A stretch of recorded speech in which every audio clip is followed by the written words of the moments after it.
아침 신문 귀로 읽으세요. 김용민의 조간 브리핑. 학교 폭력 예방 앱 스마트 보디가드. 스마트폰 왕따 문자 등 사이버 학교 폭력이 6배 이상 늘었습니다. 학교 폭력은 언제나 욕설, 모욕, 협박과 같은 폭력 문자를 동반합니다. 그런 학교 폭력 문자만을 감지하여 부모님께 알려드립니다. 미리 알면 예방할 수 있습니다. 구글 플레이에서 학교 폭력 예방 전문 어플 스마트 보디가드를 설치하세요. 지금 설치하고 먼저 무료 이용해 보세요. 떠나요 둘이서 모든 것 훌훌 버리고. 안녕하세요, 국민TV 조합원 여러분. 제주 산책입니다. 제주 산책은 국민TV 조합원이자 토종 제주인이 운영하는 여행사로 여러분이 제주 여행을 합리적인 가격에 가실 수 있도록 도와드리고 있습니다. 금액은 얼마지? 믿을 수 있을까? 바가지 씌우지는 않을까 하는 불안들 모두 날려버릴 수 있는 여행사 제주 산책. 국민TV 조합원이자 토종 제주인이 운영하는 제주 산책. 제주도 여행을 가려고 고민 중이라면 검색창에 제주 산책, 제주 산책을 검색해보세요. 친일파가 득세하고 교과서까지 오욕으로 뒤덮이는 2014년. 올해 3.1절은 특별해야 한다고 생각합니다.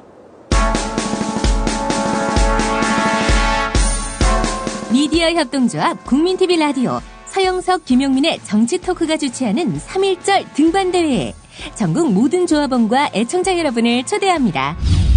4월 1일 성공적인 TV기국과 국민TV 라디오 개국 1주년을 자축하는 자리. 조합원이 참석 안 하면 누가 참석합니까? 박근혜 대통령? 박지만 씨? 어떻게 참여하냐고요? 올해 3월 1일 토요일 아침 11시 성인은 15,000원, 청소년 이하는 만원의 회비를 지참하시고 강원도 철원군 철원읍 대마리, 경원선 백마고 지역에 모이시면 됩니다. 산이 높지 않습니다. 트레킹이 가능할 정도입니다. 점심이 죽여줍니다. 가마솥밥, 숯불 삼겹살로 입이 호사로울 것입니다. 인절미를 만드는 떡매치기까지. 다시 한번 정리합니다. 3월 1일 토요일 아침 11시 경원선 백마고 지역에 모여주세요. 신청과 문의는 조합원 백마고지 김정일님 010-9523-5400입니다. 네, 김용민 PD와 함께 조간 살펴보겠습니다. 오늘 아침 신문 시간 때문에 그랬을 겁니다. 예. 김연아 선수의 소치 동계올림픽 피겨 결과 예. 대부분 반영이 안 됐고요. 일부 신문만 반영이 됐는데 네. 이 소식부터 좀 살펴보죠. 이 조선일보 배달판만 서울시내 배달판만 관련한 기사가 일면에 실렸습니다. 예. 자, 김연아 선수 러시아 소치 아이스버그 스케이팅 팰리스에서 열린 2014 소치 동계올림픽 피겨스케이팅 여자 싱글 프리스케이팅에서 144.19점을 받았습니다. 그제 그 쇼트 프로그램에서 74.92로 1위에 올랐던 김연아 합계 219.12를 기록하면서 은메달을 차지했는데요. 예. 자, 출전 선수 24명 가운데 가장 마지막으로 은반위에 나섰는데 말이죠. 근데 석연찮은 판정이었다는 평가가 중론입니다. 쇼트 프로그램 2위에 올랐던 러시아 선수 소트니코바가 프리스케이팅에서 개인 최고점인 149.95점을 획득해서 금메달을 목에 걸었는데, 예. 이거 이른바 예술 점수 가산점이 추가돼가지고 결국에는 실력은 김연아가 앞섰는데 이 소트니코바가 뒤집은 거 아니냐, 홈그라운드에 또 2점을 10분 활용한 것이 아니냐, 이런 얘기가 나오고 있습니다. 예. 이와 관련해서 지금 외신들도 김연아의 성적에 대해서 의문을 제기했습니다. 미국의 올림픽 주간 방송사인 NBC는 김연아 은메달, 소트니코바 금메달, 이 결과에 동의하십니까? 라는 트윗을 게재했습니다. 한마디로 심판들의 판정이 좀 불공정했다. 예. 이런 얘기죠. 예, 그렇습니다. 제가 아침에 그래서 이제 이런 트윗을 날렸습니다. 예, 어떤 내용입니까? 금메달 받아야 할 김연아가 은메달이라니. 은메달 받아야 할 박근혜가 금메달이라니. 예. 예. 이것도 누가 시민단체에서 고발하는 거 아닙니까? 글쎄 말입니다. 예. 지난번에 애비나 딸이나 요 글 때문에 또 제가 고소인가 이거 당했어요. 제 3자가 예. 그 트윗의 뭐 당사자라고 할 수 있는 박근혜 대통령이 아니고 예. 다른 사람이 고발을 했다는 얘기죠. 예, 그렇습니다. 혐의가 뭡니까? 명예훼손입니다.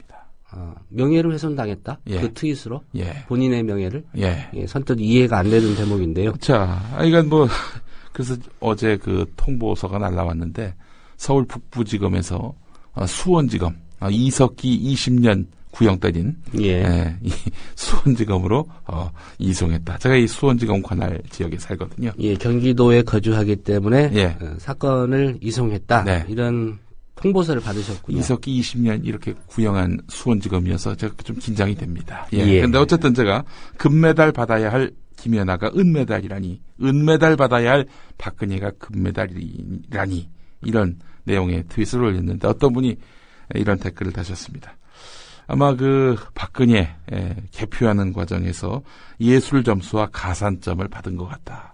뭐 그런 이야기를 누군가 댓글로 달았습니다. 예, 오늘 또 언론들이 보도를 할 가능성이 예. 농후해 보이는데 오후쯤에 한번 반응을 보도록 하겠습니다. 자, 어쨌든 뭐 확실한 건 이렇습니다. 뭐 얼마 전에 TV조선에서 김연아와 박근혜 유사한 점이 많다. 뭐 이런 식의 이야기를 해서 빈축을 샀는데 김연아 선수를 모독하는 거죠. 예, 확실한 건 이겁니다.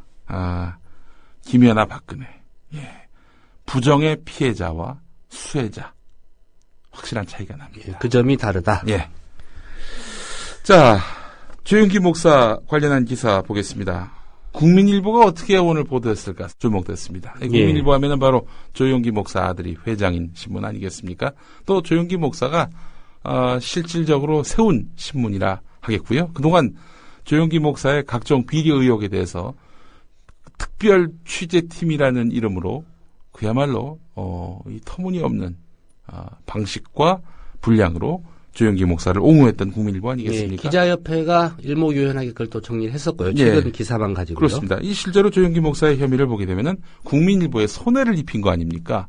그렇다면 국민일보는 당연히 조영기 목사에 대해서 비판적으로 접근해야 마땅한 거 아니겠습니까? 상식적으로. 예, 이게 이제 평생 독자 회비 그 소진으로 비롯됐기 때문에 방금 말씀하신 그런 지적이 좀 일리가 있어 보입니다. 예, 이 평생 독자가 뭐냐면은 국민일보가 자금난을 한때 겪을 때 이 100만 원의 현금을 국민일보에 내시면 평생 배달해 드립니다. 예, 30년으로 약정을 했었죠. 30년이었습니까? 예.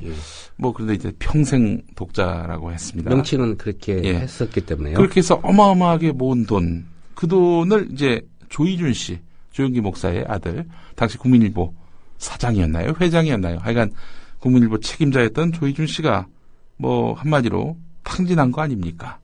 그래서 이 손해가 아주 막심했는데 이걸 조영기 목사에게 교회 돈 들여서 좀 보전 좀 해달라.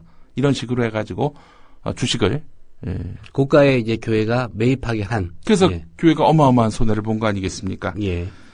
그래서 130억에 이르는 그런 피해를 교회에 입혔다. 조영기 목사 일가가.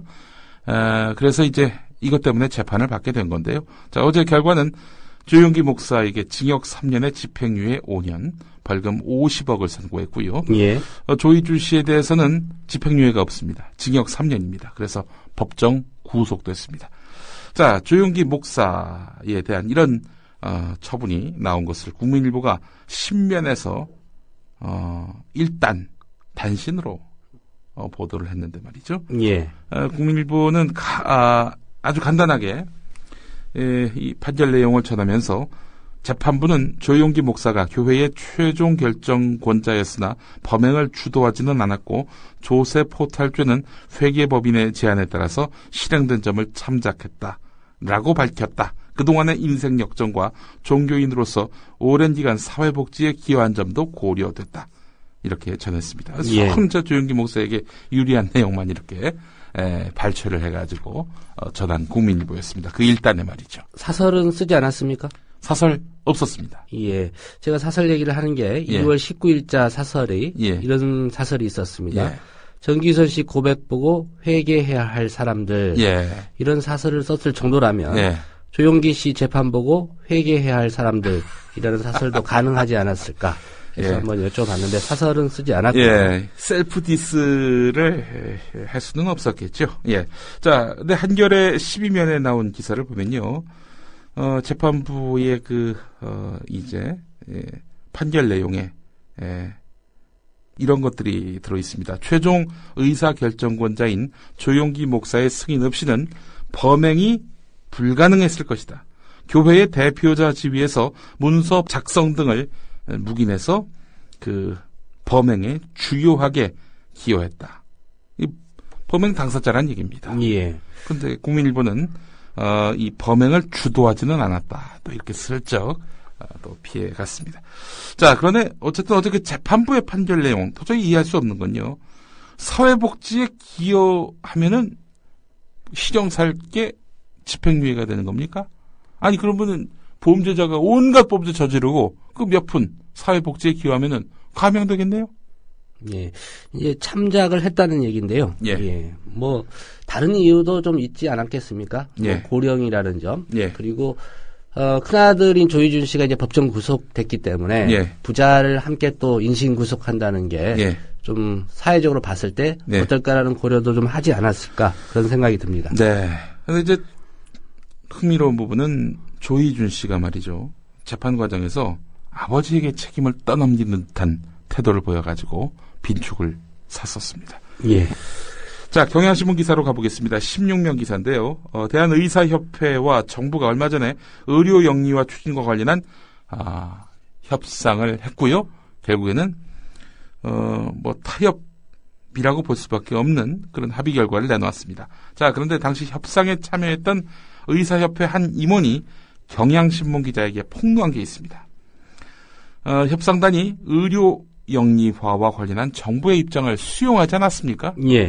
수용하면서 수가 인상 딜을 받다는 겁니다. 수가 인상 딜을. 의사들에게 유리한 거 아닙니까? 수가가 인상되면. 그렇습니다. 의료 수가 인상을 위해서 정부의 의료 영리화 방침을 사실상 추인해줬다는 그런 비난이 그동안 일었는데 그 비난이 그냥 의혹 수준이 아니라 사실이었음을 이 증언자는 확인해주고 있습니다. 의협협상단을 주도한 이들이 다른 아젠다, 즉 의료 수가 인상을 생각하느라 원격 진료나 영리 자회사 설립 문제에 대해서 정부 입장을 그대로 수용하다시피 했다. 이런 식으로 말을 했는데요.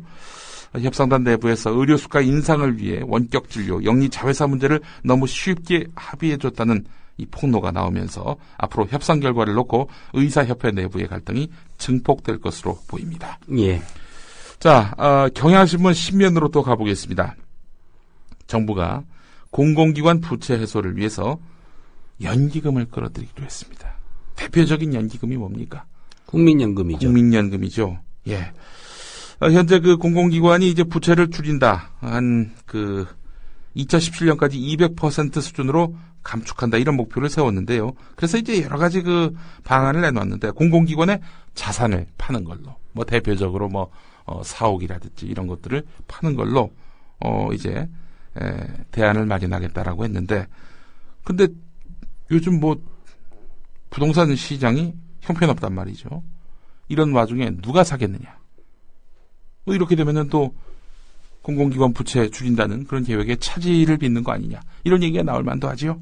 자, 그래서 결국에는 국민연금을 끌어들여서라도 어떻게든 대안을 마련하겠다라고 정부는 밝히고 있는데, 글쎄요, 이게 미래에 써야 할 국민의 노후 생활비를 정책적 목적에 투입하는 것 과연 바람직할까요? 또 부동산 가격이 하락하면은 연금의 안정성마저 위협받을 수 있는데요. 이런 결정이 너무나 쉽게 나오는 것 같아서 문제입니다. 국민연금이 정권의 쌈짓돈도 아니고 말이죠. 자, 관련 기사가 오늘 1면과 10면에 있고요. 자, 어제 기획재정부가 업무 계획을 발표하는 자리에서 이런 얘기가 나왔는데, 이 자리에서 또 대통령에게 보고된 내용이 있습니다. 낙하산 인사를 방지하겠다. 이런 내용의 업무 계획입니다. 현호석 경제부총리가 보고했던 내용이죠. 공공기관의 임원 자격 요건을 강화해서 낙하산을 방지하겠다. 이런 내용의 업무 계획을 청와대에 보고를 했는데 말이죠. 업무와 무관한 정치권 등 낙하산 인사에 선임을 맡겠다고 선언을 했는데 그날 무슨 일이 벌어졌느냐. 한국전기안전공사 사장에 이상권 씨가 임명이 됐는데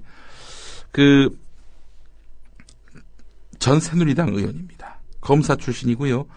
2007년 한나라당 대통령 후보 경선 당시에 박근혜 전 대표의 경선대책위원회 인천 총괄본부장을 맡았던 친박계 인사입니다. 전기안전, 에너지 분야에 대한 경력은 전무합니다. 기획재정부가 낙하산 인사 앞으로는 안 하겠다 해놓고는 보고한 날 임명을 했군요. 예. 참이가 원. 자, 이제 소개해드릴 트윗을 쓴 사람이 누구냐면요, 유영하라는 사람입니다. 무슨 말을 썼는지 제가 좀 소개를 해드리겠습니다. 대한민국에서 누리는 자유와 풍요의 단물을 쏙 빨아먹고 그 영양분으로 포동포동 살이 쪄서 입으로 민주의 통일운동 임내 촐싹거리는 임수경 같은 종자들에게 혈세가 들어가는 거다. 홍성담, 이놈의 엽기적인 그림에는 반드시 역풍이 불 것이다. 야이 쌍시옷, 비읍, 니은, 이 뭔지 아시겠죠? 예. 네 딸이 널 출산하는 그림 그리고 풍자라고 아가리 놀려봐라. 이런 말을 했고요. 유영하라는 사람이 2012년 11월 19일에 작성한 트윗이네요. 네, 그렇습니다. 예. 또 있습니다. 공지영, 너 좀 입 다물고 그냥 가만히 있으면 안 되니? 그 잘난 글재주 너무 알랑대지 말고 네 지금 꼬라지가 왜 그 모양인지 그거나 잘 생각해봐라. 요건 2012년 12월 20일. 네. 대선 다음 날이네요. 예. 그리고 이 땅에 악성 종양처럼 번져 있는 종북 세력들을 반드시 뿌리 뽑겠다. 이런 말을 했습니다. 근데 이런 말을 한 사람이 말이죠. 새누리당 경기 군포 당협위원장입니다. 자, 그 정도가 아닙니다. 국회 선출 몫에 국가인권위원으로 이분이 선출이 됐습니다. 민주당의 반대 속에 새누리당 단독으로 사실상 통과가 됐는데요. 예. 자, 이 양반 또 보니까 말이죠. 나이트클럽 사장에게 향응을 제공받아서 징계를 받기 전에 검찰에서 사직을 했고요. 2011년 토마토 저축은행 부행장으로 근무하다가 영업 정지 전에 퇴사해서 논란을 일으켰고 여중생을 집단 성폭행한 범인을 변호하기도 했고요. 인권 관련 경력이라곤 고작 서울변호사회 인권위원회 위원 정도였습니다. 그럼에도 여권이 이런 사람을 인권위원회에 임명한 것이죠. 대선 승리에 따른 논공행상이라고 볼 수밖에 없습니다. 말 그대로 낙하산인 거죠. 지난 대선 때 박근혜 대통령 캠프에서 중앙선대위 직능총괄본부 특별직능단장을 맡았던 안홍철 한국투자공사 사장, 이 양반 같은 경우도 이완용보다 더 나쁜 사람이 노무현, 문재인이라는 이런 상식 이하의 글을 올린 그런 사례가 있었습니다. 이게 막말을 해야 이렇게 낙하산이 되는 모양입니다. 예. 저도 좀 연락을 해주지. 검찰에서 연락이 올 겁니다.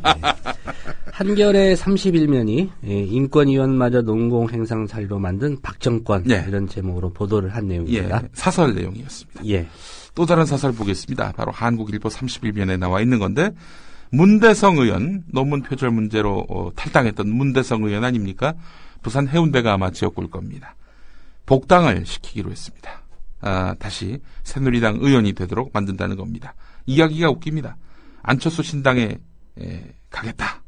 이러니까 두말 않고 문대성 씨를 다시 받아줬다. 이런 얘기인데요. 자, 새누리당은 2012년 4월 총선과 12월 대선에서 정치 쇄신을 공약으로 내걸었습니다.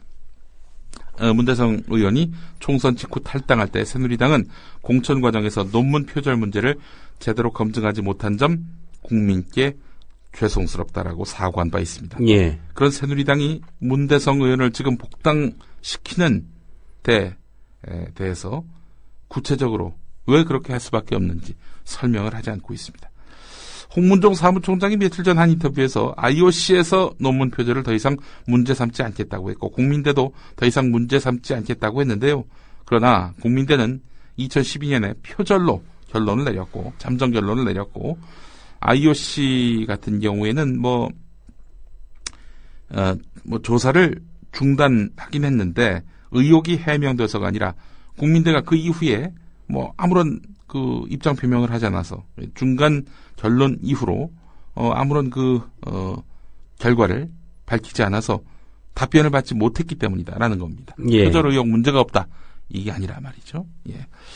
자, 새누리당의 전신인 한나라당이 논문 이중게재 의혹을 문제 삼아서 이거 뭐 남의 걸 베낀 게 아니라 본인 거를 베껴가지고 문제를 삼았던 김병준 경제부총리 후보자 결국 낙마시켰죠. 예. 근데 남의 논문을 표절한 그 문대성 의원에 대해서는 조건 없이 복당을 시켜주는 이런 행태를 보이고 있습니다. 그러니까 자기 논문 표절은 안 되고 남의 논문 표절은 된다.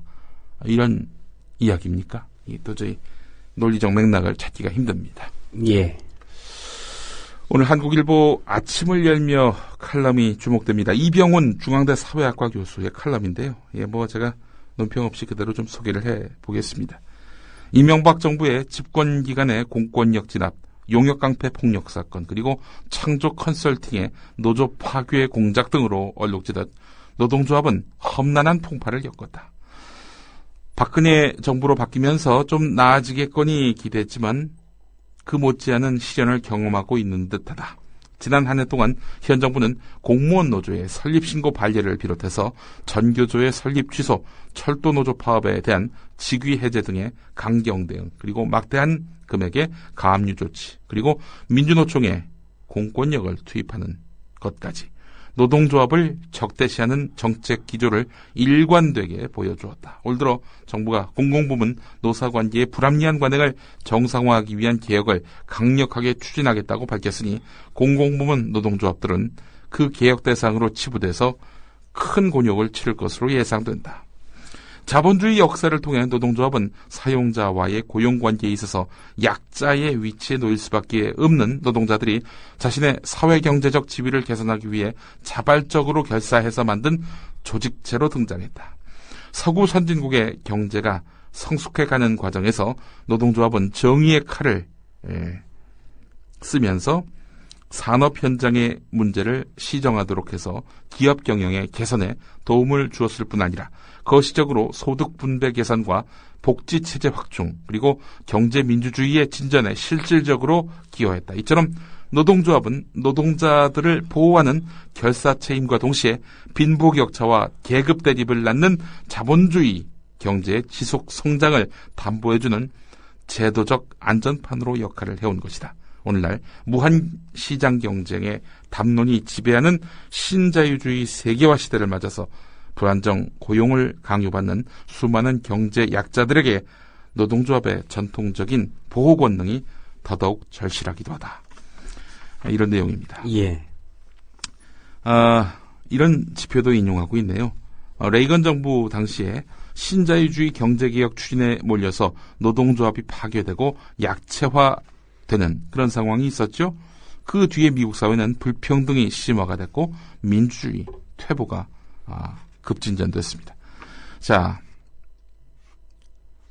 그래서 결국 미국 사회의 소득 불평등 지표와 빈곤 가구, 홈리스 가구가 크게 높아졌습니다. 자, 반면에 노조 조직률이 지구상에서 가장 높다는 북구의 나라들, 특히 유럽 북구의 나라들은 행복한 복지 체제를 부럽도록 잘 유지하고 있다고 이병훈 교수는 인용하고 있습니다. 예. 우리 사회의 다수 국민이 행복해지기 위해 더 이상 노동조합을 비정상의 죄인 다루듯 억누를 게 아니라 그들의 공익성을 온전하게 발휘하도록 북돋아주면 안 될까? 이렇게 칼럼은 마무리됩니다. 예. 미국과 북유럽의 그런 상황, 예. 요것만 비교해봐도 예. 이 주장이 타당성이 있어 보입니다. 네, 그렇습니다. 서울신문 신면을 보면요, 홍인기 사회부 기자의 오늘의 눈이란 기자수첩 칼럼이 있습니다. 자, 2007년 3월에 법무부는 과거사 진상규명에 소극적인 태도를 보인다는 여론의 지적에 대해서 이런 내용을 담은 보도자료를 냈습니다. 법무, 검찰도 과거사 정리가 필요하다는 입장이다. 특히 강기훈 유서 대필 사건은 유서 원본까지 진실과 화해를 위한 과거사 정리위원회에 제공하는 등 적극 협조하고 있다. 이렇게 말이죠. 법무부가 언급한 강기훈 유서 대필 사건은 2007년 11월 대필이 아니라는 결론이 났지요. 결국 강기훈 씨는 아무 잘못이 없다. 이렇게 결론이 났습니다. 그래서 위원회는 재심을 권고했고요. 그리고 사건 발생한 지 23년여 만인 지난 13일에 재심에서 무죄가 선고가 되었습니다. 자, 그런데 검찰은 상고했습니다. 이 무죄 판결에 불복해서 상고를 한 것입니다.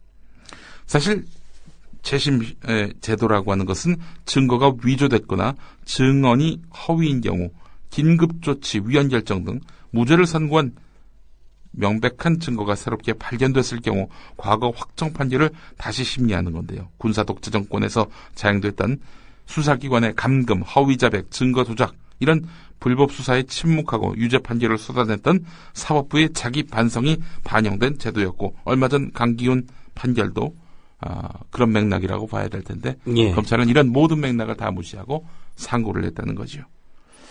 이런 점을 오늘 홍인기 기자가 질타하고 있습니다. 예. 근데 이거 재밌는 얘기가 있네요. 과거 유죄를 받았다가 재심에서 무죄로 확정된 사건에 대해서 검찰은 단 한 번도 사과한 적이 없다는 겁니다. 검찰은 독재 정권, 특히 유신 독재 정권 시절에 검찰은 여전히 반성하지 않고 있다. 그때 그 정신, 그 맥락에서 조금도 벗어나지 않았다. 과거사 정리가 안 됐다. 이렇게 보면 될 것 같습니다. 예. 대법원에 또 상고를 검찰이 한 사건, 네. 그 영화 변호인의 모티브가 됐던 불임 사건, 재심 무죄 판결 역시 네. 불복해서 상고를 했습니다. 그러니까 불임 사건이나 이 강기훈, 이른바 유서 대필 사건 모두 다 자기들이 과거에 했던 기소 내용이 정당하다. 이렇게 지금 검찰은 보고 있는 겁니다. 예. 정말 검찰은 시계가 안 바뀝니다. 예. 자, 조선일보 신면에 속 보이는 기사 오늘 또 실렸습니다. 강남 재건축 투자문의 빗발. 이렇게 바쁘긴 5년 만에 처음 따옴표가 달렸습니다. 강남 3구의 그 부동산 중개소 관계자가 밝힌 말입니다. 정부가 규제 완화를 하면서 이 재건축 시장, 특히 강남 재건축 시장이 들썩이고 있다는 겁니다. 어제도 소개해드렸습니다만은 재건축 초과이익 환수제도 폐지, 소형주택 공급 의무 비율 완화, 이렇게 부자들을 위한 사실상의 부동산 부양 정책, 이런 것들의 시장이 호응하기 시작했다. 조선일보는 이렇게 보도하고 있습니다. 예. 자, 그러면서 제가 주목한 한 전문가 코멘트가 있습니다. 서울 강남권을 중심으로 재건축 시장이 먼저 살고 그 효과가 수도권과 전국으로 퍼지는 물결 효과가 예상된다. 이런 전문가 조언이 나왔습니다. 자, 그런데 어제 한국일보를 보니까 말이죠.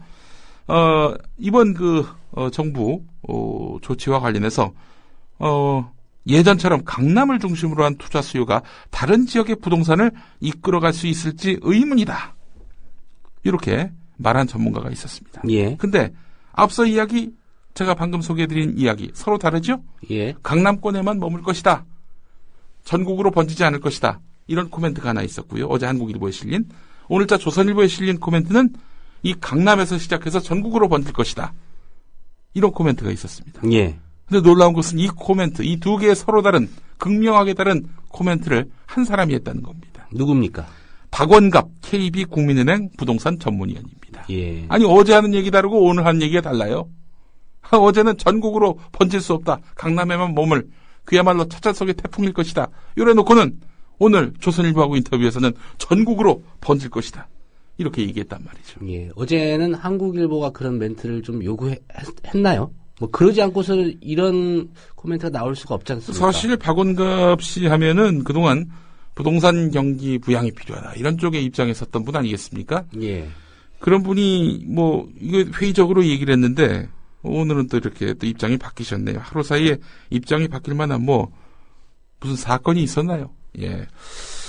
선대인 경제연구소장은 이 박원갑 위원을 지목한 적은 없습니다만은 어쨌든 이 언론에 나와서 부동산 전문가 연하는 사람들 이야기 듣지 마라. 결국 부동산 부양을 필요로 하는 건설업자, 또 정부 관계자, 그리고 그런 부동산 건설업자로부터 광고받아 챙기는 보수 언론의 입맛에 맞는 멘트를 할 수밖에 없다. 그런 예. 그 처지의 사람들이 많다. 이렇게 이야기를 했습니다.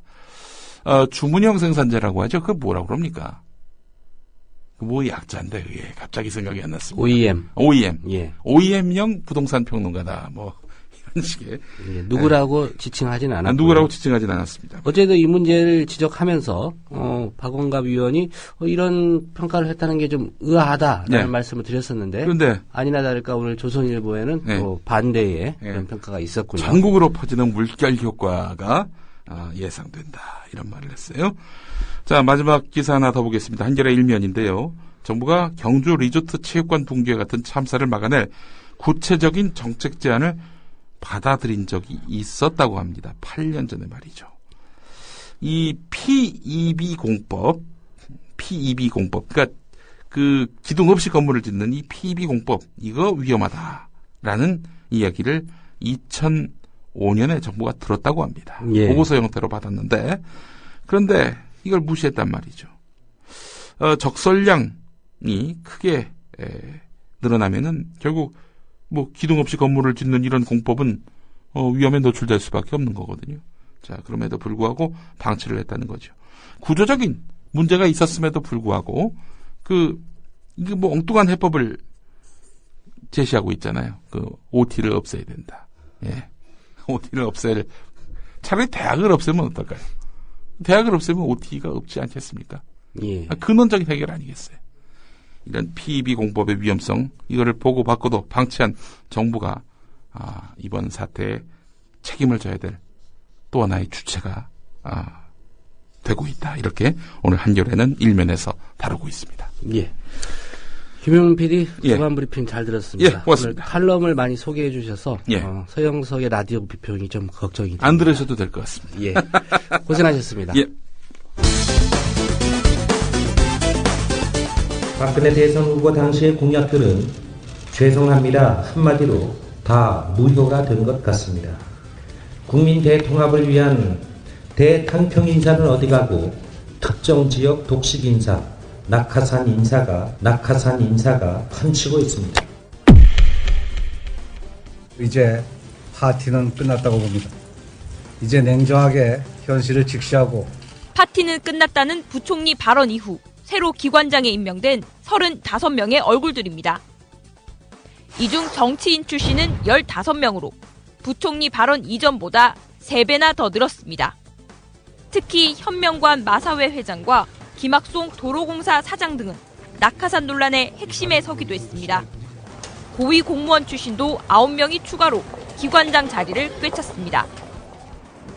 최근 한국전력공사는 교학사 교과서 홍보에 앞장선 조전혁 전 의원과 MB 내곡동 사저 수사로 논란을 일으킨 최교일 전 서울고검장 등을 사회이사로 임명했습니다. 전문성은 전혀 고려하지 않은 전형적인 낙하산이라는 비난이 나오고 있습니다.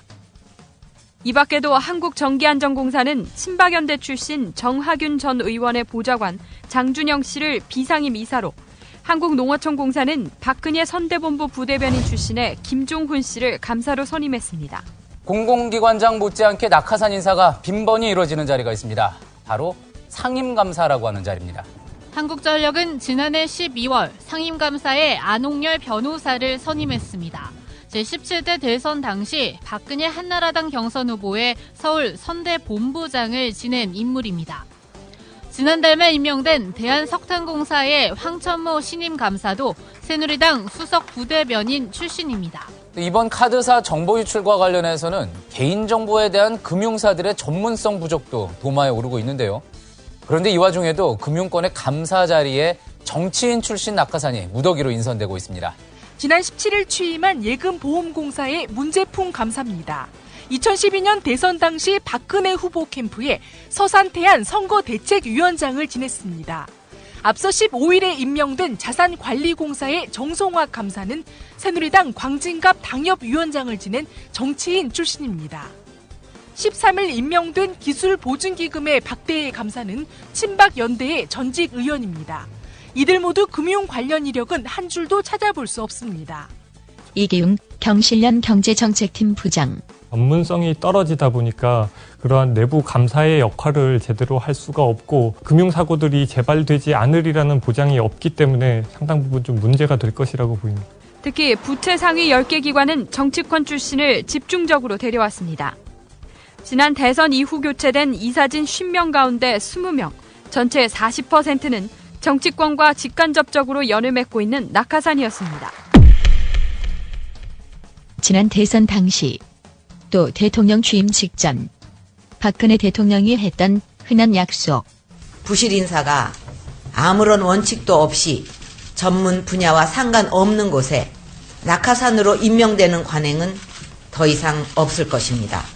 열심히 일하는 사람들의 사기를 떨어뜨리는 낙하산 인사도 새 정부에서는 없어져야 합니다.